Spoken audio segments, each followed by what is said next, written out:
Hey everyone, you're listening to Party Time, My Golf Story with Kevin Walsh, and whatever special guest he has today, you can check me out on episode 9 of the podcast. Today I'm wearing Grayson clothes while I'm out practicing because I believe in look good, play good, and follow me on Instagram, Sophia Warren Golf, and hope you enjoy the rest of the show. It's Party Time, My Golf Story, brought to you by Party Drinks. Classically designed golf drinks for golfers by golfers. And the golf real estate pros Gene Walsh and Vince Vizzacaro. For your Southwest Florida real estate needs, check them out at suncoastdreams.com. Now here's your host, Kevin Walsh.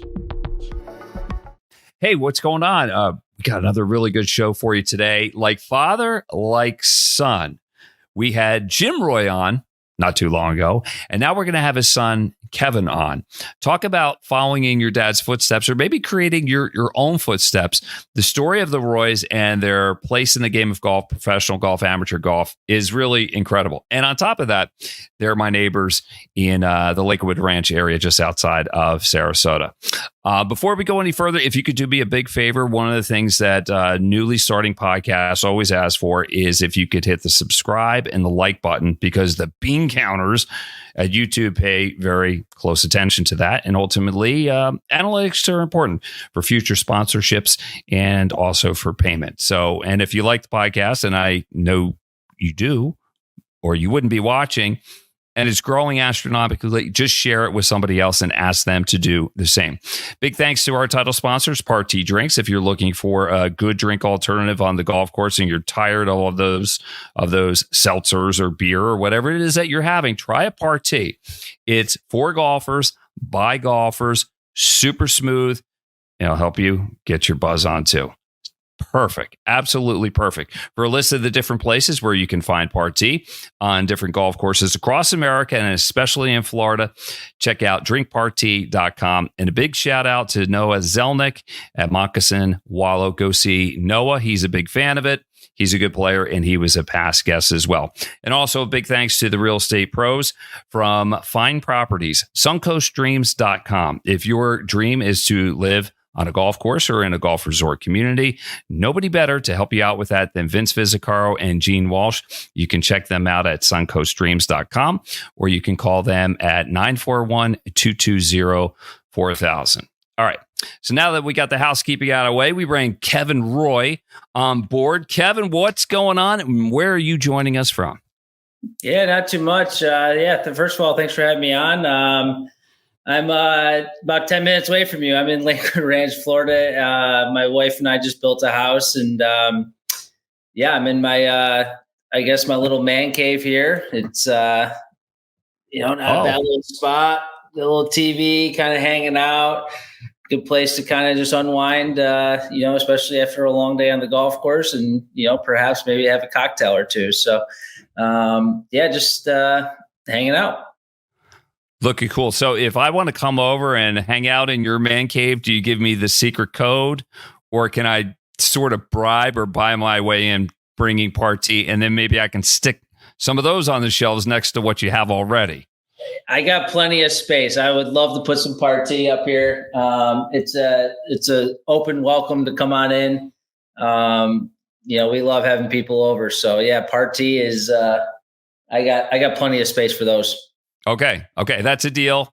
I got some Party coming your way. Hey, just to start, just to get things rolling, let's have some fun. You and your wife, Annie, are walking down the street. Who's more likely to be recognized, you or her? I'm gonna have to give that to her. She's pretty well known in the Tampa area, as well as Sarasota. She, one of her first gigs was up in Tampa on the, I want to say the NBC affiliate up in Tampa. So she is, I'm going to give that one to her, no doubt. There's been times where we've been kind of walking around Hyde Park or, having dinner or something. And someone always comes up and says, "Oh, are you Annie Sabo?" And I've had one encounter I think I can remember. I was actually waiting for Annie to pick me up at the Tampa International Airport, and some younger kid came up and asked me, "Are you Kevin Roy on the PGA Tour?" And I was like, "Yeah, it's me." But that was the first and, only time that's ever happened to me. But she definitely gets recognized a little bit more, especially if we're up in the Tampa area. Yeah. Well, it seems like she and I have had a similar trajectory in life. Golf is an important part of our life. She marrying you, but with broadcasting and professional sports, and also being the daughter of Chris Sabo. Now, I remember Chris as the third baseman on the Cincinnati Reds, going way back when he was wearing the rec specs and had the muscles. Man, was he an intimidating guy. Good player, too. 3-time All-Star, won a World Series with the Reds. First of all, how did you meet Annie, and what was it like going to their house? Because I would think having Chris looking back at you might be a little bit intimidating. Yeah, I mean, it's first of all, he's an unbelievable guy, and he's a really good golfer as well, which is awesome. But Annie and I, we had it's actually a pretty funny story. I'll try to make it somewhat short, but I met Annie through a mutual friend, just kind of out in the Tampa area. We were kind of out, I guess, day drinking a little bit and having some fun, and we were at a U-shaped bar, and I was with one of my buddies, and she was on the other side with a couple of her friends and my buddy who introduced us. And I had the courage to go over there and introduce myself to all of them. And Annie actually at the time was talking to somebody else. So I was like, all right, cool. I got her number that night. And I went home that night. I told my two buddies I was with, I was like, I'm going to marry that girl one day. And we'll fast forward 8 months later. I'm in Arizona for final stage of qualifying school. I want to say this is probably 2018. That same buddy texted me and goes, hey, you have no idea who wants to hang out when you get home. Tournament ended on a Saturday. I flew home and landed, and I went to Hyde Park in Tampa, and it was Annie, and she wanted to hang out again. And so long story short, I show up, and it was kind of somewhat a little awkward at the first seeing her again and this and that. And I was just casually sitting there, and she kind of came up and asked me if I am still interested in her. And I was a little nervous and kind of shy at the time. And I was like, yeah, I mean, I think you're a very, pretty girl. And she grabbed both my knees and kissed me. And ever since then, we've been together. We dated for a couple years, and I proposed to her when she was working for the Minnesota Twins up in Minnesota. And we just passed 2 years of marriage in December, and we have a little 7-month-old daughter now, Mia, and just built our first house together. So kind of a crazy story. It's, not many people believe me that I told my buddies that I was going to marry this girl. And then we fast forward, we didn't speak for 8 months. And then all of a sudden she came around again, and here we are. That's a great story. Love the details too. I love her taking initiative and you following up. And I got to tell you, brother, you outkicked your coverage. I sure did. There's no doubt about that. She's beautiful. She's amazing. She's an awesome mom, awesome wife, and one of my biggest supporters of what I do. And I try to support her as much as I can. What she does, it's we have a great relationship, and couldn't ask for anything better. That's awesome. So life is good, but you're home.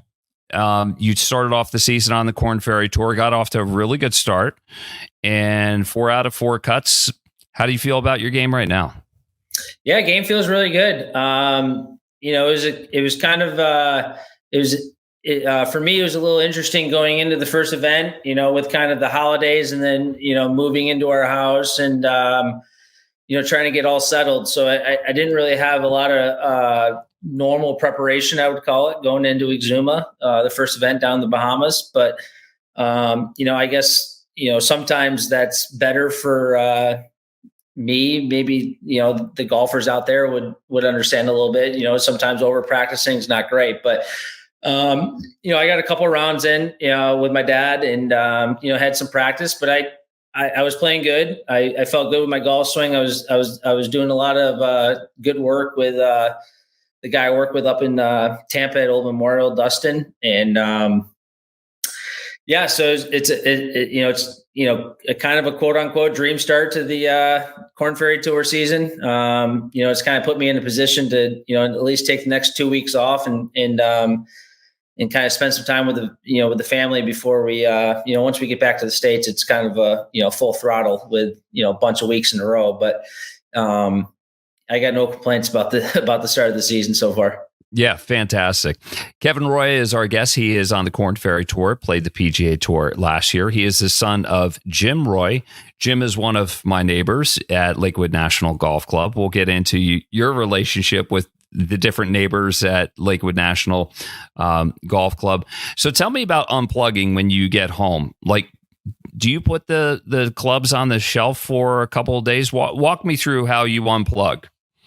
Yeah, so I actually played in a little pro-am down in Fort Myers today, and it was the first time I swung a club since I got home from Columbia, which is probably about a week ago. So didn't touch a club for a week. I was just trying to spend as much time with Annie and Mia as much as I can, just because I know kind of once the season starts, I'll kind of be gone for a lot. So. When I unplug, I like to get away. I like to, like I said, spend as much time with them. We took her to the zoo. We kind of just find some things to do, whether, the weather hasn't been great. We're trying to plan a little beach day with her for her first trip to the beach. But, when I get away, it's about as away as it gets. It's not much golf at all. If my dad or my brother or someone wants to maybe play around a golf, I will. But like I said, I haven't touched a club since Columbia. I haven't seen the range. Mm-hmm. Just been kind of hanging out with them and spending as much time as I can with them. I would too. Sounds like you're trying to have more fun, not just so you're wearing it. Which is a groovy hat, I'll tell you that. But there's a story behind it that is, sometimes we forget about having fun and realizing this is a game we play because you play it for a living. When did you start wearing that hat and why? This was probably back, it was middle to beginning of 2 years ago on the Corn Ferry Tour. We started off in the Bahamas again. The first event, I actually flew to the Bahamas and then tested positive. Couldn't play for COVID. Couldn't play in the tournament. Had to sit in a hotel room for 7 straight days. Couldn't fly home or anything. It was the longest 7 days of potentially my life. And then finally was tested negative and was able to fly the next week. And I finished 4th. And then I proceeded to go on and miss 7, I think, of my next 8 cuts. And to be honest with you, I just hit a wild low point in golf. Didn't know if I really wanted to play anymore. I had all these doubts. Is this what you want to do? Maybe you're getting older. You maybe find a job. You're getting married. This and that, and I think it was a call from above, to be honest with you. I was sitting in a hotel room in I think maybe Wichita, Kansas or something, scrolling through Instagram, just kind of in the dumps, and one of the ads came up, and it was literally this ad right here: "Have more fun." And it was a call. I think What was the reaction? What was the reaction when people saw it? Were they like, "Kev, what's up? You all right?" Yeah, no, I mean, I was, obviously I think that, my team, if you will, my closest people to me, my fiance, Annie at the time was my fiance, my parents, my brother, my sister. I think they all kind of knew, like, I was down in the dumps, there's no other way to put it. I was at a low point, in this game of golf, and I wanted to quit. I didn't know if I really wanted to play anymore. And I saw this hat, and it was the easiest, quickest $80 I've ever spent. Overnighted it to the hotel room, and I wore it for the rest of the season, and then continued to wear it for the first however many events on the Korn Ferry Tour till I, started working with ReliaQuest. But I still try to, if you will, have more fun on the golf course. And it's not even just on the golf course. I try to take it off the golf course as well. I mean, at the end of the day, it's golf. It's a sport. I'm starting to realize it now that I've been working with a mental coach that, I got a lot of great things in my life. I have an, amazing wife, amazing daughter, amazing family. If golf doesn't work out, it's not the end of the world. So, it's perspective. That's what it is. Yeah. So it worked that year. I ended up getting my tour card. It was, just kind of changed my whole outlook, to be honest with you, just on life in general, not just the golf. It was I just tried to enjoy it more, on and off the course. Yeah, that's great. That's great perspective. We all need that at different times. And, plus it looks pretty good. I mean, I could see, like, if I was doing like a little day drinking, as you said, or a darty, I might put that on and it just like elevates the psychology of it. It's a good hat. It's kind of funny after it kind of blew up on social media from me wearing it when I got my tour card. The company's called Melon, shout out to Melon. I actually still wear their hats. It's a Melon hat that says ReliaQuest on the front, but they sent me a couple different colorways. So I have a good stock here at home. So when I'm not in a tournament, not wearing ReliaQuest, I'm rocking to have more fun quite a bit, to be honest. Good for you. Hey, take me back to the beginning. Where does your golf story begin? Who put a club in your hand? How'd you get started? Where was it? Yeah, I mean, it was certainly my dad, up in Syracuse, New York. It's where I grew up at a country club called Bellevue Country Club, down Ross Design. Great course. Unfortunately, I don't get up there too much anymore. But it was 100% my dad. He was obviously a very accomplished golfer in his own right, and he never pushed any one of his kids, my older brother or me or my sister, into golf. He just kind of, if we liked it, he was there for us. I played a bunch of different sports growing up, but yeah, I mean, I was kind of one of those kids that would just kind of go to the golf course. I was, always, in the creeks, kind of playing with frogs, just kind of doing crazy stuff. And I think one day he went home and told my mom that it's like, hey man, this kid's got some talent. He always seems to hit it on the insert. And, he's, to this day, he's my biggest supporter. But yeah, I mean, I got to give all the credit to my dad when it comes to, getting me into the game. When did you know you were a good player? That's a good question. I don't think I really took it like super serious till maybe, I would say maybe around 16 to 18. I like I said, I played a bunch of different sports growing up, basketball, baseball and golf were in the same season. And I chose golf over baseball. I would say, I kind of realized that I was decent at the game. I would say maybe around 16 or 17, 18-ish, when I, started winning a lot of like high school matches. And then,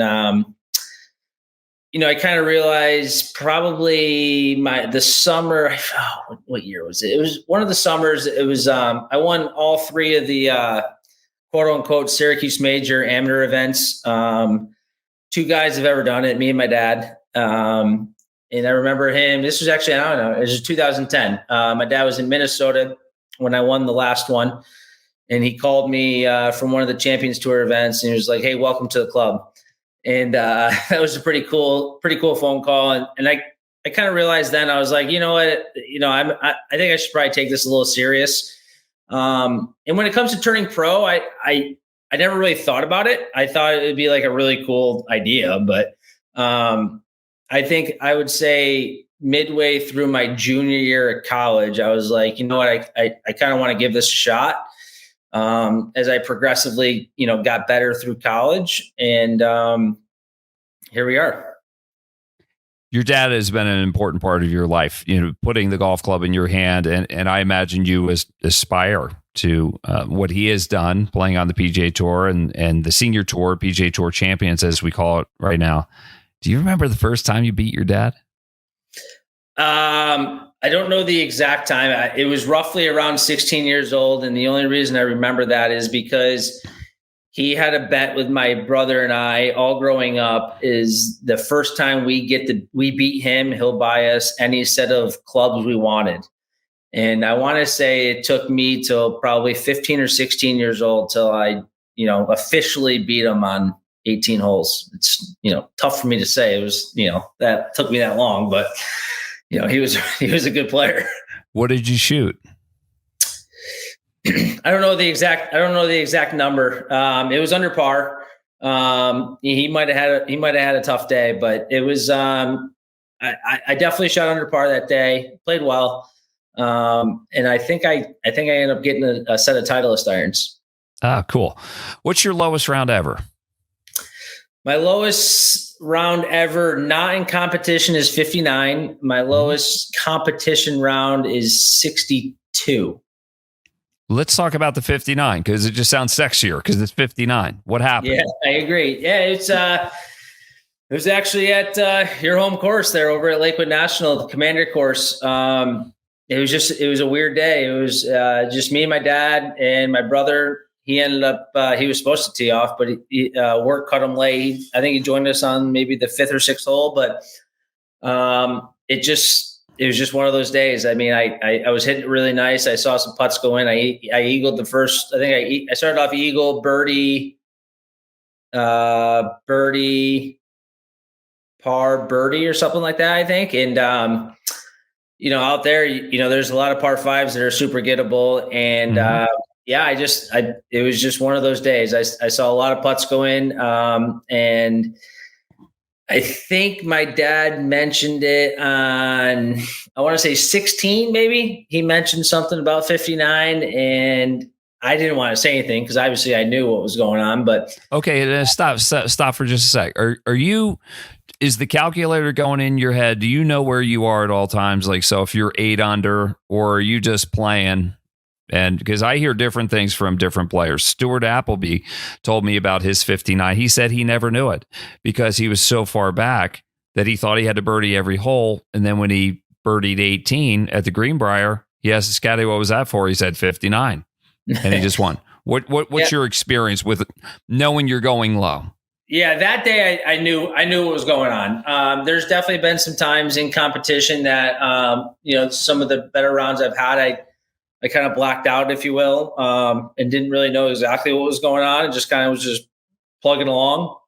But the day I shot 59, I definitely knew what was going on, but everything was clicking. And the last hole over there at Lakewood National is a par 5, and I hit a perfect drive, and I hit a beautiful hybrid up there to about 30 feet, maybe just off the green, and it actually lipped out for 58. And it was the easiest couple incher 59 putt I've ever had. So that day I definitely knew what was going on. Super happy to have pulled it off, especially with my brother and my dad in the group. But there's definitely times, I as of late, especially now that I've been working with a mental coach, that I've kind of I call it blackout a little bit of, not really knowing what I'm at or keeping track of what I'm at, or knowing, just kind of playing it like a one shot at a time kind of thing.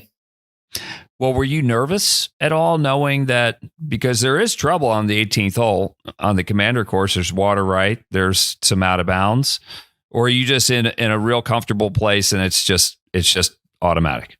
Yeah, I mean, I was pretty comfortable out there. I like I said, I obviously knew what was going on, but I had a favorable wind, a little down off the right, so I knew if I just put a good swing on it, at least it'd be on dry land. So ended up hitting a really good drive and playing the hole about as good as you can. So I probably had the most butterflies I've ever had standing on a tee box with not really much on the line at all that round. But like I said, I was super happy to pull it off, especially with those guys in the group. Does your dad still beat you from time to time? He can, for sure. It depends on what tees he plays. If he plays the tees that he'll probably call me as soon as he hears this. But if he plays the tees he should play, it's a really good match. There's no doubt about that. If he plays all the way back with us, I'll take me probably 10 out of 10 times. Okay, so what are the appropriate tees for him? Is it one? Yeah, I wouldn't say one back from. You're playing it all the way back. Tees. It's probably one up. He's he's still a really good golfer. There's no doubt about that. And his short game's unbelievable. So, if he has a good driving day, there's no doubt he can compete from the tips. If he has a good driving day from one up, he's going to play well. He's going to shoot in the 60s. So yes, to answer your question, if he plays one up, it's going to be a great match. There's no doubt about it. Even if he has a so-so driving match, because his short game's so good. But if he's playing from the back tees and he's not hitting it great, then he's going to have a tough day. Kevin Roy is our guest. He is the son of Jim Roy, who was a previous guest. If you haven't seen it, I suggest you go back and watch it. Our neighbors at Lakewood National absolutely love that. So I was trying to put some pressure on you. I'm like, hey, you got a lot to live up to, based on doing a great job here, Kev. Way to go. Way to go. Your relationship with him, and he caddies for you a lot. Explain to me the father-son dynamic and how it might change when he's working for you. Yeah, I mean, my dad is to this day, my biggest supporter. He wants nothing but the best for me especially when it comes to golf. There's no doubt there's times when he's caddying that, you can see his competitiveness kind of come out a little bit. He's just rooting for me so hard. And, I can't blame him, but I can kind of, I wouldn't say throws me off, but it's just like, at the end of the day, when it comes to a caddy, you kind of want him just to be kind of even keeled, not show any kind of emotion, just kind of, just go with it. But at the end of the day, he's my dad. And he's rooting for me so hard. And I love having him on the bag. He's been through pretty much every part of amateur and professional golf you can go through. So the knowledge and the experience that he has, is about as good as it gets when it comes to someone as, walking the fairways with you. So I love having him on the bag. He's going to caddy for me in a couple weeks over at the LECOM at Lakewood National, and I'm really looking forward to that. And we've had a lot of success on the course. There's no doubt about that. We've had a lot of good tournaments, a lot of good things happen, and I mean he's like I said, he's great on the bag. I really enjoy having him out there. Yeah. Kevin Roy is our guest here on It's Party Time, my golf story. Big thanks to Party Drinks. If you're looking for a good drink alternative on the golf course, check out Party and ask for it at the club that you're playing at. And for a list of the different places, you can log on to drinkparty.com. And a big thanks to the real estate professionals, Gene Walsh and Vince Vizzacaro from suncoastdreams.com, a division of Fine Properties. If your dream is to live on a golf course or in a golf resort community, nobody better than Vince and Gene. They can help you out at suncoastdreams.com or call 941-220-4000. Or if you happen to live on a golf course and it's time to sell because the market's really high and a lot of people want to get in, they're your people as well. Kevin, you went there, so I'm just going to follow you there, talking about some of the dark times in golf, missing cuts, losing a tour card, working with somebody to help you on the psychological side of the game. Help me out with something, because I'm of this belief, and I think you share it too. Anybody that plays competitive golf at some time or another is going to hate the game because what it can do to us. What was it like for you when you were at your toughest time? Yeah, I mean, I would argue with pretty much anybody that says they've never, if someone that's playing it for a living, that they never hated the game before. it's tough. I mean, it's a hard game. It can certainly bring you into some low points. I was, I mean, I feel like I've seen the lowest of lows when it's come to this game. It's just, you're depressed. You think about never playing again. How am I going to make money? How am I going to do this? How am I going to do that? It's you get in a super depressed spot. And, luckily I've had, between my wife and my mom and dad and, my brother and sister, they're all huge supporters of mine. And, they've always been there for me. And it's hard. I've quit the game before. Back in 2016, I completely hung out the clubs and got a job. And, at the time I was super happy about it. It was a great decision looking back at it. I worked at a restaurant here up in Tampa. I helped my brother out in medical sales a little bit. And, at the time it made me happy. I saw some paychecks coming in. I was able to, pay off some credit card debt. And, it also lit a fire under me. I kind of realized towards the end of that year that, this isn't what I wanted to do. I want to play golf. I played one event at the end of 2016, a West Florida Golf Tour event, and finished second in it. It was the only competition I played all year, and that kind of jolted me back into like, let's do this and let's give this one more run. And looking back at it now, I think it was the best decision I've ever made. Kind of getting away from the game a little bit, and kind of it made me realize how much I actually really do enjoy it. Because at the time I hated it. I wanted to get so far away from it. It was ruining me as a person. It was ruining my mind. It was ruining my lifestyle. It was just running me underground, and wasn't happy at all. And it wasn't who I was. And so looking back at it, I think that was easily the best decision I've ever made, was, stepping away for a little bit. But it brought you back. And God, let me tell you, that is a thoughtful, honest answer from somebody that's thought that through probably a couple of times. Aside from that real good finish on the West Florida Golf Tour, which we've had plenty of other guests that are associated with that, was there a conversation with somebody or something else that was like, okay, let's go back in and maybe do it a little bit differently this time?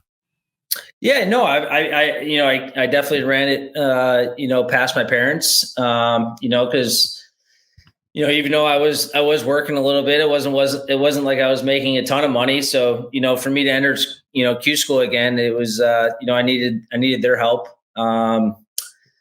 Yeah. So, and they were super supportive, of me trying to do it again. And they paid my way, into qualifying school that year. And, I ended up getting through to final stage. I didn't get full status. I got conditional status. I played maybe 7 events that year. And, it was kind of, a wake up call. I was like, all right, you've proved that you can get to there. Let's do it again. And, went back to Q school one more time and got full status. And, I played, I don't know, I think this is my 4th year on the Korn Ferry Tour now, but, looking back at it, my parents, they've been there for me, highs and lows. But, I definitely, I talked to my dad about it, and he was super supportive of me trying to give it one more go. So last year, losing your card, I'm sure there's the disappointment in that. But when you stepped away and you reevaluated the season, was there a moment where you said, you know what, if I make a couple changes, just improve here and there, do you feel like that's where you belong? Oh yeah, there's no doubt. I don't really look at losing my card as a super negative. I feel like I played a lot better of golf than maybe my results showed. I missed 8 cuts by 1. So if, obviously, that's tough to swallow, but, I had some good finishes. I mean, I finished 8th in Bermuda, which kind of, there. And then I finished, a couple top 20s, but I think I've proved to myself that there's no doubt I can compete. I think a lot of it's, up here in the mind. That's what I've been working hard with my mental coach, Brian Kane, but there's no doubt that's where I want to be. To be honest with you, I can't wait to get back there. Well, your dad described you, he thinks you might be a late bloomer, and maybe that's exactly what it is. You're just one step away. I mean, it could just be like another good season on the Korn Ferry Tour. It could be like a hot run. There are different ways that you can get there. So we're getting toward the end here. Just the theme that I'm picking up on throughout our conversation is the importance of your family in your life. What is a round of golf like with your family? I'm sure there's a lot of love, but is there a bit of trash talking going on? And you describe it. Yeah, take me there. I would say there's a little bit more trash talking than love going on when, especially my brother and my dad tee it up. My mom, she can play, she can hit it. She, she likes getting out there, but she's more of like a vodka cran and 9 holes kind of girl, or lady, I should say. My sister, she never really got into golf. She's a really good athlete. She was a hooper growing up, but her soon to be husband is in love with the game of golf. Lauren can definitely hit it. She can make contact. There's no doubt, but she just has no interest in playing at all. But when my dad and my brother and we get out there, there's nothing but laughs and certainly a ton of trash talk. We're in a group chat actually right now. We're playing in a little money scramble thing this upcoming weekend, and we're all a team, and we're all talking trash, and Kyle is sitting there saying we're going to use all his shots, this and that, and I gotta be honest, for Kyle probably has the best attitude for a guy that averages 78 that I've ever seen. And then my dad, he takes a lot of heat just because he's the old man in the group, so we always kind of kid with him that he should be playing up with the seniors and to kind of have any kind of chance of competing with us. But it's at the end of the day, it's all love, it's all fun, it's all we're just having some fun. But it's nonstop banter. There's no doubt about that. Well, I'll tell you what, if somebody can't make it one time, or if you have two foursomes and somebody drops out like Kevin Wallach, who I know is now watching the podcast and everything, he's a good friend of your dad's, and you played some golf with him, and you need a fourth can you give me a call? I mean, I'm right around the corner. I'll bring some party. I mean, I bring something to the party. As long as we can ride in the same cart and have some party, let's do it. All right. Hey, that's good. Kevin, hey, listen, I wish you all the best on the upcoming season. Really looking forward to the Lecom Suncoast Classic. And God, would that be a good party if you won that? All right. So nothing but the best to you. Yeah. Good times, and have more fun. That's the other thing. Keep family close to you. Don't be a stranger. Keep in touch. All right. I appreciate it. Yeah. Thank you so much for, having me on, and look forward to, let's play soon for sure. Yeah, you got it. Kevin Roy has been our guest here on It's Party Time, My Golf Story.